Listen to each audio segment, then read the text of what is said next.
দেখো শ্যামসুন্দর মন্দিরে এসে গেছি। সকল ভক্তরা এখানে বসে আছে।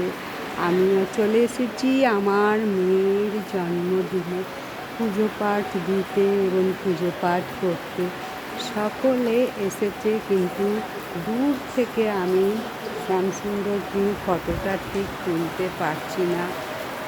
সামনে থেকে তো তুলতে দেবে না। যেটুকু দর্শন করাতে পারলাম দর্শন করো এবং অপার কৃপা করুণা লাভ করবে, দয়া লাভ করবে, ক্ষমা করবে এবং সমস্ত দুর্ভোগ কাটিয়ে দেবে এই শ্যামসুন্দর যুগ।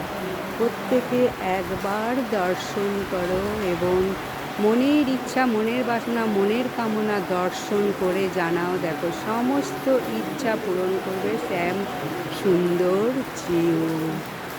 ভিডিওটা ভালো লাগলে লাইক, সাবস্ক্রাইব, শেয়ার করে দাও।